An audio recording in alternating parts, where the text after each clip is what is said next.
Olá pessoal, tudo bem? Meu nome é Thiago Prux, eu sou um dos sócios aqui da Capitalismo, que é a minha empresa de análise e recomendações de investimentos, e como é tradicional às sextas, vamos fazer mais um vídeo da nossa série Barganhas da Bolsa, onde os nossos analistas trazem aqui pra gente alguns dos ativos que a gente considera mais baratos, né? Olhando principalmente os múltiplos ou na comparação relativa com os pares do mesmo setor e aqueles ativos que são pedidos por vocês. Já deixo claro o convite para quem não é inscrito se inscrever no canal, para quem gostar do vídeo dar um like e compartilhar.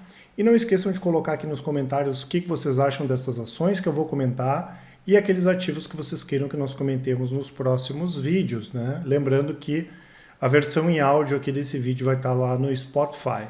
Essas aqui foram as 5 ações separadas para essa semana, Cosan, Gerdau, Camil, o JP Morgan, né? E também o Banco Bradesco. E eu lembro, né, pessoal, que a gente vê alguns indicadores aqui, como o caso do PL, que é o preço-lucro, que mostra o tempo relativo em anos aí que a gente receberia o retorno, que teria o retorno do investimento, né? Ele é a divisão do preço por ação dividido, né, pelo lucro por ação. O lucro por ação é o lucro da empresa dividido pela quantidade de ações, né? Então, o PL de 2,7 significa 2,7 anos, né? 6,1 anos e assim por diante. E claro, ninguém vai usar nenhum indicador que a gente fala aqui de maneira única, né? Até porque muitas vezes as empresas têm ganhos não recorrentes, enfim, né? Então a gente usa mais para conversar mesmo aqui, utiliza eles como desculpa aí para falar sobre as ações, apesar de serem indicadores que o pessoal da análise utiliza aqui, principalmente a projeção desses múltiplos, tá? Começando aqui com a Cosan, né, pessoal, que com certeza foi um grande destaque aí dos últimos dias, em função da notícia, né, da aquisição de ações da Vale, tá? O que a gente gosta de comentar sobre esse caso? Inclusive, nós temos relatórios, vídeos, para quem é cliente da Capitalismo, atualizados no sistema. Não dá para dizer, né, pessoal, como muita gente falou que foi uma surpresa a compra das ações da Vale, porque para quem conhece um pouquinho a Cosan, sabe que até 2008, basicamente, ela era uma empresa de açúcar e álcool, né? De lá para cá, ela comprou ativos de distribuição de combustíveis, lubrificantes, a parte de logística, eles fizeram um trabalho fantástico com a América Latina Logística, né? Compraram os ativos da Comgás, hoje tem a Compass, né, que é da parte de distribuição de gás, e compraram, e já tinham tentado comprar um pedaço da Vale quando aconteceu aquela questão de Brumadinho, né? E além disso, a empresa recentemente comprou o Porto em São Luís, né, para ela entrar numa joint venture com negócio de mineração, e a parte da Cosan seria o Porto, né, que é para escoar, né, essa produção. Então não dá para chamar de novidade isso, né? A gente prefere outros, a gente entende que tem coisa mais interessante que o minério, mas o minério da Vale é um dos melhores, se não o melhor em termos de qualidade. Por mais que a China vem fazendo investimentos na África, por exemplo, para diminuir a dependência do minério australiano, principalmente, ela vai continuar dependendo do minério brasileiro, né? E a China é o grande puxador de preço aí dos últimos anos, e isso vai continuar acontecendo nos próximos, e a Vale é um ativo barato também. Agora, não tem como fazer grandes projeções, como muita gente vem fazendo, porque a empresa, né, pessoal, ela comprou esse percentual das ações, que podem chegar a 6%, mas efetivamente a gente não sabe o que eles querem, né, o que o Ometo lá quer, se aumentar a participação. Então tem muita gente fazendo avaliação em cima de coisa que não tem como saber nesse momento. E conhecendo o histórico da Cosan, para quem nos acompanha mais tempo aqui sabe, é o momento de quem tem Cosan entregar na mão da empresa e esperar, né? Claro que a gente sempre faz o acompanhamento, mas é o momento de esperar. Não adianta ficar no chutômetro aqui, né, com coisa que nem a empresa divulgou, com coisa que nem a empresa sabe, tá? A gente entende que foi uma boa aquisição nesse sentido, mas efetivamente a gente tem que ver, esperar nos próximos anos para ver o que eles querem aqui. É o caso parecido, né? Semana passada a gente comentou sobre a Ambipar. Pô, fez mais de 20 aquisições, não tem como a gente saber se todas elas vão ser boas ou ruins hoje, né? Isso aqui a gente tem que esperar para ver, mas dado o histórico da Cosan, a gente entende, né, que a chance desse negócio aqui evoluir, até quem sabe ter uma parte do controle, enfim, isso aqui deve evoluir sim nos próximos anos com a Vale, tá?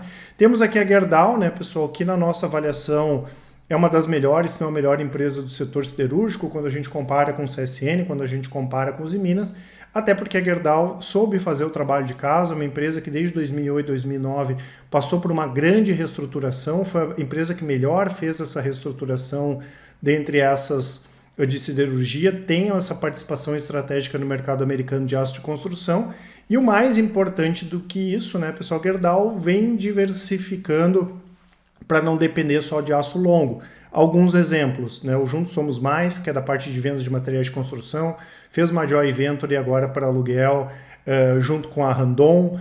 Tem a questão do grafeno, né? E além disso, né, ela vem investindo principalmente nessa parte aí de aços especiais, né? A gente pega, por exemplo, ali em Pindamonhangaba, onde eles investiram mais de 700 milhões para atender, né, toda a matriz que vai vir aí nos próximos anos para veículos elétricos e híbridos aqui no Brasil. Né? Então a gente gosta, claro que é um ativo cíclico, né, pessoal? Tanto que a gente olhar agora, o ROI da Gerdau de 12 meses está mais de 30%, porque isso é uma característica, né, dessas empresas siderúrgicas. Quando a economia bomba um pouquinho, elas bombam demais. Por outro lado, se piora, elas pioram pra caramba também. Né? A Gerdau vem pagando bons dividendos, o dividend yield está na casa de 12%, mas dificilmente isso vai se repetir nos próximos anos, porque a Gerdau não vai conseguir levar os preços da mesma forma que ela conseguiu. Mas isso não tem problema e também não é surpresa para a gente, tá? É uma coisa que naturalmente vai acontecer. Tem um PL aí na casa de 2,7, um PVP de 0,94, sendo que a Goal, né, que é a holding, ela é mais barata ainda do que a operacional, a GGBR, e o único ativo operacional é a GGBR. Antigamente tinha banco, outros ativos, mas hoje o ativo operacional da Goal é justamente a GGBR.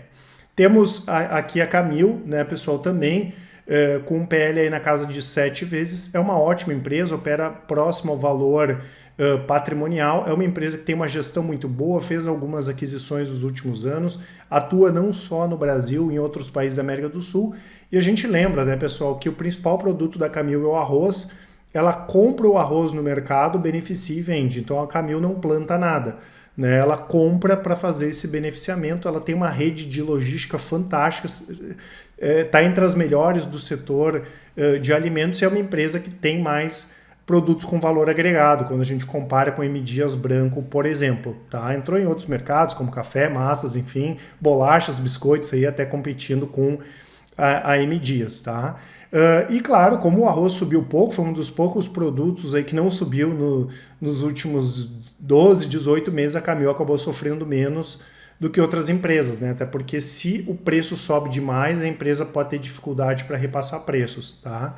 Nos últimos dias a gente percebeu um movimento de alta de preços de arroz na Índia, Vietnã, Tailândia, importantes mercados, onde deve ter uma quebra de safra. Isso pode atrapalhar um pouco no curto prazo a Camil, mas por longo prazo continua sendo uma empresa bem interessante. Inclusive ela divulgou essa semana aí os resultados do segundo trimestre, e apesar de todas essas dificuldades, né, pessoal, com aumento de despesas, muita coisa ligada ao aumento da inflação aqui no Brasil, ainda assim o lucro caiu pouquinho, caiu em torno de 11%, né? E o que mais importa hoje, que é a parte operacional, a receita subiu mais de 20% em relação ao segundo trimestre do ano passado, chegando a 2,7 bilhões, né? Então, nesse sentido, acaba sendo um ativo barato, acaba sendo uma boa empresa também.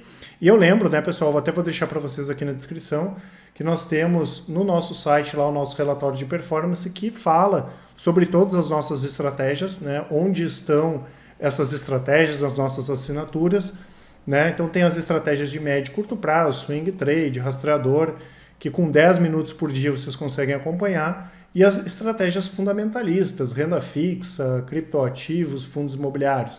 Quero ver lá a carteira Micro e Small Caps, que é a nossa carteira hoje que tem mais barganhas, vamos dizer assim. Né? Tem um desempenho lá da estratégia esse ano, contra o Ibovespa, contra o índice Small, e vocês vão ver que todas as nossas estratégias têm um desempenho bem acima da média do mercado. Eu desconheço qualquer outra casa de análise ou gestora que tenha tantas estratégias com resultados tão bons quanto os nossos desde o início. Né? Vai ter ganho, vai ter perda, isso faz parte, né? Mas quando a gente pega na média aqui, os resultados da Capitalizo são os melhores, e vou deixar também esse cupom que dá até 30% de desconto na nossa assinatura completa. Ele já está aplicado, tá? Que é o cupom FUTURO em função do Dia das Crianças, ele já está aplicado. De qualquer forma, né, aqui na descrição tem as informações, vocês podem clicar ali ou nos contatar. Depois eu falo um pouco mais aí sobre a Capitalizo no final do vídeo. Só tive que fazer um pequeno corte aqui, pessoal, porque estava errado ali o PL do JP Morgan, é o 8,8. Para quem não conhece, o JP Morgan é um dos principais bancos americanos, os principais bancos globais. Assim como os bancos brasileiros, os bancos estrangeiros também sofreram com o aumento de provisões. Por outro lado, os bancos têm essa proteção em momentos que os juros sobem. E o juro subiu nos Estados Unidos, assim como subiu aqui no Brasil também. Claro que lá menos, né?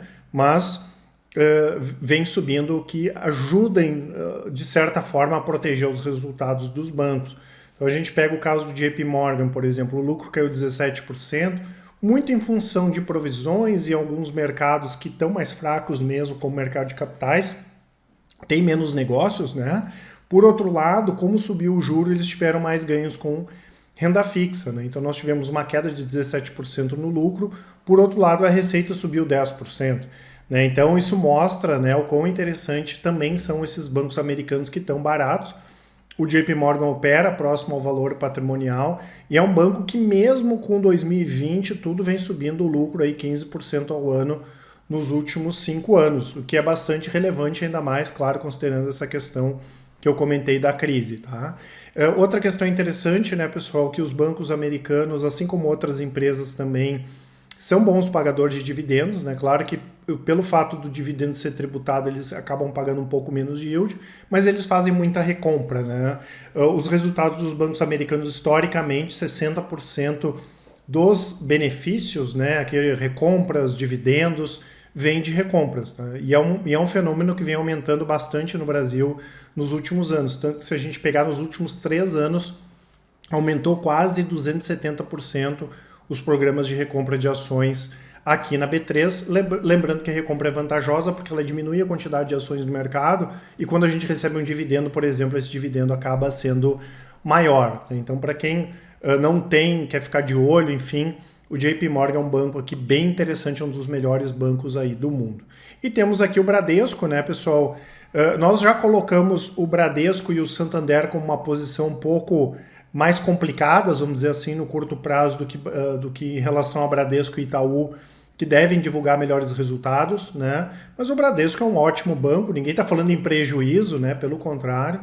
Como tem o Bradesco o Bradesco e o Santander são mais fortes em segmentos que têm um pouco mais de risco. O Santander, por exemplo, financia muito para financiamento de automóveis, que tem um risco maior. Né, eles sofreram um pouco mais em termos de inadimplência. Ainda assim, a gente considera o Bradesco um banco barato. Também está com PVP ali na casa de 1,25, 1,3, um PL na casa de 8,6 ou 8,7. Só que o que acontece, né, pessoal? Esse PL ele vai cair à medida que o banco começar a melhorar os seus resultados, tá? Que é o que a gente imagina que vai acontecer com o Bradesco e também, não só esse ano, mas especialmente aí em 2023, né? E o Bradesco é um banco que é muito forte na parte de saúde, inclusive é um dos principais acionistas do Fleury, né? Vai acabar utilizando o Fleury aí para consolidar o mercado de saúde, né? A gente está vendo uma consolidação forte aí nesse mercado e tem outros mercados que o Bradesco vem crescendo muito forte, né? A gente pega, por exemplo, a parte de private banking. Nos últimos 12 meses, o Bradesco saiu do market share de 18% para 22%. Então, inclusive, o Bradesco está conseguindo competir com as corretoras, com outras gestoras, né, com outras empresas e vem aumentando o market share aí nesse segmento. Tá? A gente entende que tranquilo, tanto para o Bradesco, Itaú, Santander e agora o Banco do Brasil, né, a não ser que a gente tenha alguma mudança de gestão, alguma mudança de posicionamento, esses bancos conseguem manter os ROIs aí na casa de 20% e com isso a gente tem um bom pagamento de dividendos. Né? Como eu falei, preferimos Itaú e Banco do Brasil nesse momento, mas o Bradesco também é um ativo bem barato. Tá, pessoal? Essas ações que eu queria passar para vocês. Lembro, né, para vocês aproveitarem aqui a nossa promoção e falando das vantagens de quem é cliente da Capitalizo, nós temos o Começando do Zero. Né, para quem ainda não investe, precisa que a gente pegue na mão de vocês e mostre os melhores investimentos. Temos o Help Invest, que é a avaliação, a análise da carteira para quem já tem investimentos. A gente faz uma análise individualizada de cada um deles. Temos as mentorias, o atendimento personalizado e tudo aqui é com resultado comprovado, né, pessoal? É 100% transparente, né? Dando ganho, dando perda. É importante que a gente mantenha isso, até porque nós acreditamos demais nas nossas estratégias e sempre, claro, mantendo a independência, que é muito importante para o investidor, para quem é cliente de casa de análise, ter essa visão, ter essa análise independente, que é o que a Capitalizo com certeza vai manter aí para os próximos anos, né? E como eu falei, aqui na descrição do vídeo os nossos contatos, qualquer dúvida aí nós estamos sempre à disposição. Um grande abraço e ótimos investimentos. Até mais!